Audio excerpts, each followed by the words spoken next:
All right, so let's dive into innovation today. It's Yeah. something that everybody wants, but it almost feels like it's Yes. become such a buzzword. Right. And so today we're going to do a deep dive into this HBR article called You Need an Innovation Strategy. And I think it's really interesting. I was reading through this article and I was just thinking, how many times we heard, we need to be more innovative, but like, how do we do that? Yeah, that's the big question that this article is trying to answer. It starts by pointing out that companies are pouring so much money into innovation, but it doesn't always lead to success. Mm. And a lot of times they're just chasing after the latest fad or a best practice without any kind of coherent strategy behind it. Yeah, and it's like if you're, trying to make a souffle and you just throw all the ingredients together, you might get lucky, but Yeah. chances are you're going to end up with a big mess. Exactly. And that's why having a solid innovation strategy is so crucial. It's not just about doing things that seem innovative. It's about making really deliberate choices that are going to align with your overall business goals. Yeah, that makes sense. So can you break that down for me a little bit? Like, what exactly is an innovation strategy? Yeah, sure. And how is that different from like your, normal everyday business strategy? Yeah, so the article defines an innovation strategy as a commitment to a set of policies and behaviors Okay. that all work together to help you achieve specific goals. And it's all through innovation. Got it. So, it's not just about having a brilliant idea. It's about putting the systems in place to consistently generate and capitalize on those ideas. Okay, so it's less about let's have a brainstorming session and more about saying, okay, this is our approach to innovation. This is how we do it as a company. Exactly. And the article uses a really interesting example of Corning, Okay. this company that's known for like groundbreaking innovations in glass and materials science. Yes. And their approach might seem kind of old school. A centralized R&D lab, a heavy focus on fundamental research, but it's perfectly aligned with their business goals. Because they're making these high-tech components that then go into other companies' products, right? Yes, exactly. Yeah. And that requires them to be at the forefront of their field, Yeah. constantly pushing the boundaries of what's possible. So their approach, even if it doesn't work for every company, Right. makes sense for them. It makes perfect sense for them. Yeah, so the first takeaway, I think, for our listeners is that there's no magic formula for innovation. Absolutely. Your strategy has to be tailor-made to Right. fit your company, your goals, your industry. Absolutely. And the article gives a framework to help you do just that by asking 3 key questions. Okay, hit me with question number 1. The first question is, how will innovation create value for your customers? And it sounds obvious, Yeah. but so many companies get so caught up in the technology or the novelty, Yeah. and they forget to ask, like, will anyone actually want this? Yeah, it's like, building a spaceship, but forgetting to put seats in for the passengers. Exactly. You have to consider what kind of value your innovation will bring to your target market. Yeah. Will it solve a problem they have? Will it make their lives easier? Right. Or, will it give them something completely new that they didn't even know they needed? And the article gives some good examples of companies who've done this really well. Yes. Like Bell Labs, they had all these groundbreaking inventions, but they were always focused on, improving the telephone network. Right. Like transistors and satellite communication. All of that stemmed from that core goal of making the telephone network better. Right. And then you have Apple, a company that is just obsessed with user experience. Yeah. Every innovation they make, from the iPod to the Apple Watch, prioritizes ease of use and creating a seamless experience across their products. So it's not just about being innovative. It's about being innovative in a way that your customers are going to find value in. Absolutely. And that leads us to question number 2. How will you capture a share of the value that your innovations generate? Okay, so this is where things get interesting. Because you could have the best idea in the world. Right. But if you can't actually make money from it, Yeah. then what's the point? That's the reality. Great ideas attract imitators. So you need a plan to protect your innovation Yes. and make sure that you're the one reaping the rewards. Exactly. The article talks about the importance of things like complementary assets and capabilities. Okay. For example, Apple, they've created this incredibly strong ecosystem where all their devices and services work together so seamlessly. That walled garden effect. Right. Once you're in, it's hard to leave. Yeah. But it's not just about these big tech companies. The article also talks about an Italian furniture company that's thrived despite intense competition from low-cost countries. How do they do that? So their secret is a two-pronged approach to innovation. They focus on design innovation to win business early on in a product's life cycle. And then they shift to process innovation to maintain their edge as the product matures and competitors start catching up. So it's like they're playing offense and defense with their innovation strategy. Exactly. They're not just innovating for the sake of it. They're doing it in a way that allows them to consistently create and capture value. That's smart. Okay, so we've covered the first two questions. Creating value for your customers and then capturing a share of that value for yourself. What's the third big question we need to be asking? So the third question gets to the heart of how you will innovate, it asks. What types of innovations will allow you to create and capture value, and how should you allocate resources? So we're talking about like different types of innovation, because I feel like we tend to think of innovation as this like big disruptive thing. Yeah. But it doesn't always have to be that way, right? You're absolutely right. The article uses this framework called the Innovation Landscape Map to categorize different types of innovation. And it's really helpful for understanding, where your efforts fit in. It looks at two dimensions: the degree of change in the technology and the degree of change in the business model. So I'm picturing like a graph in my head. Yeah. But can you walk me through like what are the different quadrants in this map? Yeah, so in the first quadrant, you have what's called routine innovation. This is where you're basically building on your existing technological know-how and business model. So think like Intel releasing a faster processor, or a software company releasing a new version of their existing product. So making things better, faster, more efficient. Exactly. It's not always flashy, but it's essential. Absolutely. Yeah. It's the bread and butter for a lot of really successful companies. Yeah. But then you have what's called disruptive innovation, which challenges existing business models, often without requiring a massive technological leap. So like Netflix putting Blockbuster out of business, Exactly. a total shakeup of how we consume entertainment. Right. But the technology itself wasn't radically different. Yeah. Exactly. And then you have radical innovation, which is pure technological disruption, Okay. like the invention of the transistor, or the development of genetic engineering. This completely changes the game in terms of what's possible, but it may or may not disrupt the existing business model. Okay, and then what's the last quadrant? The final quadrant is what's called architectural innovation. And this is kind of the double whammy. Okay. It combines a technological breakthrough with a new business model. Got it. So think digital photography or the rise of smartphones. So like when cameras went from film to digital, Exactly. that was a huge shift for companies like Kodak. Huge shift, and they weren't prepared for it, and it cost them. Yeah.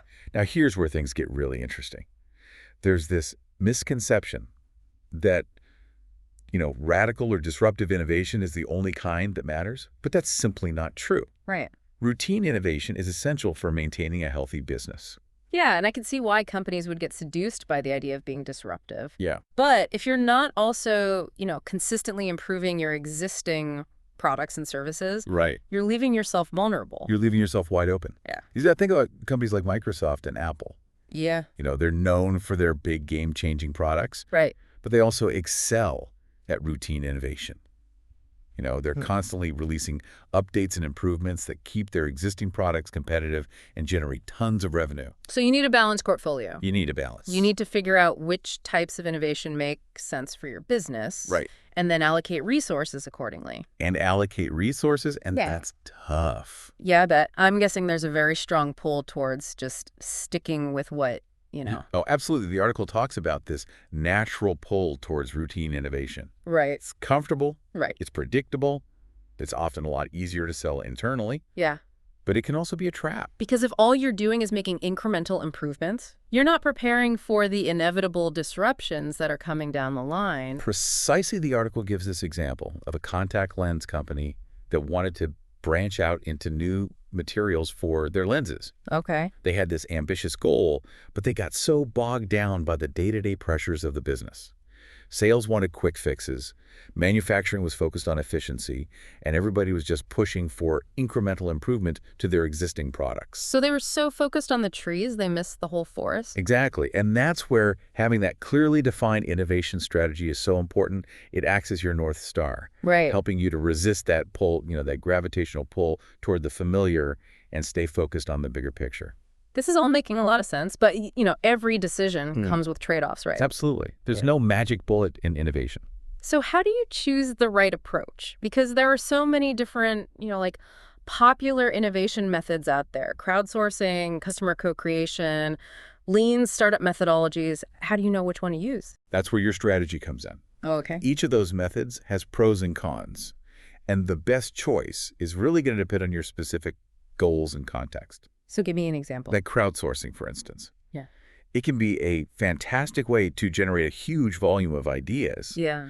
But if your problem is highly technical or requires, deep expertise, Right. crowdsourcing might not be the best approach. Yeah. You wouldn't want to crowdsource the design of a new airplane engine. Exactly. You Yeah. need people with specialized knowledge for that. Right. And then there's the whole debate about customer involvement. Oh, yeah. How much should you be listening to your customers versus trusting your own vision? Right. That's a tough one. That's a tough one. And again, the answer depends on your strategy.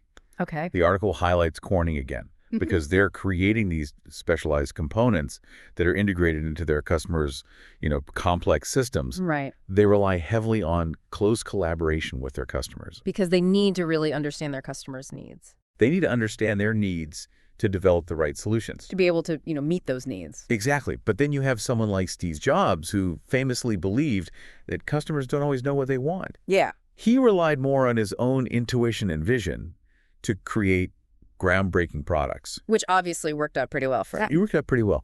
And the article also mentions the pharmaceutical company Novartis. Okay. They intentionally shield their research teams from any market input during the early stages of development. Why would they do that? Because in their industry, accurate market predictions are almost impossible. Right. The science is so complex, the development timelines are long, and the regulatory landscape is constantly changing. So it's just like a moving target. It's a moving target. Yeah. So they focus on pushing the boundaries of science and then figure out the market fit later. Okay. So there's no right or wrong answer when it comes to customer involvement. Got it. It's about making a strategic choice that aligns with your overall approach to innovation. And that brings us to leadership. That brings us to leadership.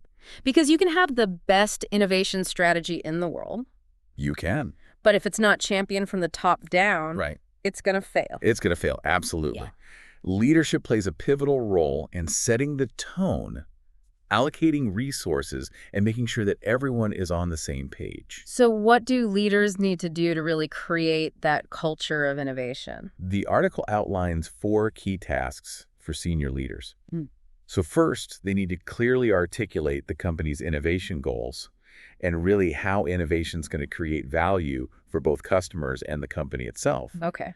And this vision needs to be communicated, really effectively throughout the entire organization. So it's not enough to just have like a strategy document that's sitting on a shelf somewhere. Right. You need to make sure everyone understands why Everyone understands innovation matters. why it matters. Why is this important to our success? Yeah, exactly. The second task is all about resource allocation. Where you invest your time, your money, your talent speaks volumes about your priorities. It's like that saying, show me your budget and I'll show you your priorities. Exactly. You can't say that innovation is important and then not give it any resources. And then not give it the resources, exactly. Yeah. And then the third task is all about managing trade-offs. Okay. As we discussed, every decision comes with trade-offs. And leaders need to be comfortable making tough choices. So it's about being able to say no to opportunities that don't align with your overall strategy, Right. even if they seem promising at first. Even if they seem promising at first. Exactly. Yeah. It's easy to get caught up in the excitement of a new idea, Yeah. but leaders really need to be disciplined and make sure that they're not spreading resources too thin. Right. And then finally, leaders need to recognize that innovation strategies, just like business strategies, are not static. Right. They need to be constantly reevaluated, refined, and adapted to changing market conditions. So it's not about coming up with like a perfect plan and then just sticking to it no matter what. It's more about having like a framework It's a framework that guides you that guides you but allows you to be flexible and adapt as you go. and adapt as you go. Exactly. The most successful companies are the ones that embrace that culture of continuous learning and improvement. Always trying to do things better. Always trying to do things better, faster, smarter. So where does that leave us? What are some key takeaways you want our listeners to walk away with today? I think the biggest takeaway is that, having a clear innovation strategy is not a luxury. It's a necessity. Yeah. It's about moving beyond the buzzwords and actually having a plan for how you're going to create and capture value through innovation. And that plan needs to be rooted in a deep understanding of your target market, Right. your competitive landscape, Yeah. your own strengths and weaknesses. Exactly. It's about figuring out what type of innovation makes the most sense for your company and then really committing to it. And remembering that there's no one-size-fits-all solution. There's no one size fits all. What works for Apple might not work for, a small startup. Exactly. I love that. Find your own path. So to wrap things up, I want to leave our listeners with a thought-provoking question. Given all the different types of innovation we talked about today, routine, disruptive, radical, architectural, where do you think your biggest opportunities and blind spots might lie? That's a great question, and it's something that, every company should be asking themselves. Yeah. Because having that solid innovation strategy can really help you unlock those opportunities and mitigate those potential risks. Well, this has been a great conversation. Thanks for joining us today on this deep dive into innovation strategy. Hopefully you found it insightful and useful as you think about your own approach to innovation. And remember, innovation's a journey, not a destination. So the best way to succeed is to keep learning, experimenting, and adapting as you go.